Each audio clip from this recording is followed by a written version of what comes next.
Good evening friends, జగడకు స్వాగతం. మీకు ఈ వీడియోలో చాలా ఆసక్తికరమైన అంశం ఒకటి చెప్తానండి. అదే ద గ్రేట్ దావుద్ ఇబ్రహీం గురించి. మనందరం తెలుసు దావుద్ ఇబ్రహీం ఒక మాఫియా డాన్ అని. కానీ మనం కొంత రీసెర్చ్ చేసినట్లయితే ఆయన గురించి చాలా ఆసక్తికరమైన అంశాలు మనకి తెలుస్తాయండి. అదేంటంటే దావుద్ ఇబ్రహీం బేసికల్గా చాలా పేద వ్యక్తి అండి. చిన్నప్పుడు చాలా చిన్న చిన్న దొంగతనాలు చేస్తూ ఆయన కెరీర్ స్టార్ట్ చేశాడు. ఒక ఏజ్ వచ్చేసరికి ఏంటంటే డ్రగ్స్ వ్యాపారంలోని, రియల్ ఎస్టేట్ వ్యాపారంలో కూడా ఆయన దిగడం, ఆయనకంటూ ఒక గ్యాంగ్ ఏర్పాటు చేసుకోవడం, బొంబాయిలో ఒక సామ్రాజ్యాన్ని ఆయన నిర్మించుకున్నాడు. ఇది ఎప్పుడంటే 1990 నుంచి 2000 మధ్య మనం చూసుకున్నట్లయితే ఆయన కెరీర్లో చాలా పీక్లో ఉన్నాడు. అంటే మాఫియా డాన్గా చాలా పీక్లో ఉన్నాడు. ఆయనకి బొంబాయి అంతా కూడా సలాం చేసేదన్నమాట. అంటే బొంబాయిలో ఏ బిజినెస్ చేయాలన్నా సరే దావుద్ ఇబ్రహీం పర్మిషన్ తప్పనిసరి. కానీ ఇంత దావుద్ ఇబ్రహీం కూడా ఒకే ఒక వ్యక్తికి భయపడేవాడండి బొంబాయిలో. అదే the great Shiv Sena chief Bal Thackeray. So ఇది దావుద్ ఇబ్రహీం స్టోరీ. అయితే ఈ దావుద్ ఇబ్రహీం ఇంత దందా చేస్తున్నా సరే భారత ప్రభుత్వం కానీ భారతీయ నిఘా సంస్థలు కానీ పెద్దగా పట్టించుకోలేదు.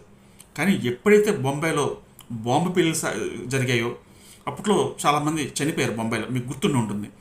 సో ఆ బాంబు పేలులు అయిన తర్వాత ఇండియన్ ఇంటెలిజెన్స్ ఏజెన్సీస్ దావుద్ ఇబ్రహీంని ట్రాక్ చేయడం స్టార్ట్ చేశాయి. ఎవరు ఈ దావుద్ ఇబ్రహీం అంటే ఇది ఒక మాఫియా డాన్, ఒక బ్లాక్ మెయిలర్ అనే విషయాన్ని గవర్నమెంట్కి మన నిఘా సంస్థలు తెలియజేశాయి. బొంబాయి పేలులు అయిన తర్వాత దావుద్ ఇబ్రహీం పాకిస్తాన్కి పారిపోయాడండి. అక్కడ పాకిస్తాన్ ఇంటెలిజెన్స్ సంస్థ ఐఎస్ఐ ఆయనకి షెల్టర్ ఇచ్చింది. ఎప్పుడైతే పాకిస్తాన్లో దాగున్న విషయం తెలిసిందో భారత ప్రభుత్వం పాకిస్తాన్ని చాలాసార్లు రిక్వెస్ట్ చేయడం జరిగింది, దావుద్ ఇబ్రహీంని ఇండియాకి పంపించండి, ఇక్కడ మేము కోర్టులో శిక్షిస్తామని చెప్పి. కానీ పాకిస్తాన్ చాలాసార్లు మా దగ్గర దావుద్ ఇబ్రహీం లేడని డినై చేసిందండి. ఈ క్రమంలో ఎన్నిసార్లు రిక్వెస్ట్ చేసినా పాకిస్తాన్ ఇండియాకి పంపించకపోవడంతో ఇండియా టాప్ బ్రాస్ అంటే మన భారత ప్రభుత్వం ఉన్నతాధికారులు ఒక డెసిషన్ తీసుకున్నారు.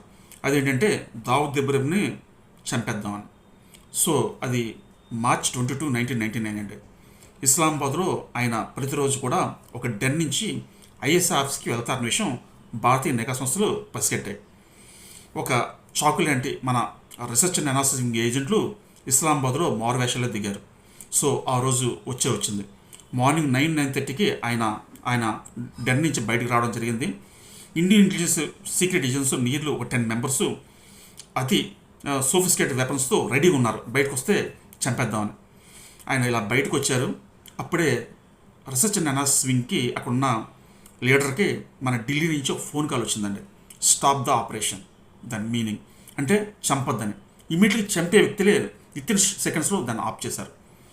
దీనికి కారణం ఏంటో మనం అనాలిసిస్ చేసినట్లయితే ఈ చంపుతున్నారు, మన ఇంటెలిజెన్స్ సంస్థ చంపుతున్నారనే విషయం సిఐఏకి తెలిసిపోయిందండి, అమెరికాలో సిఐఏకి. సో సిఐఏ ఫోర్స్ చేసింది ఇండియాని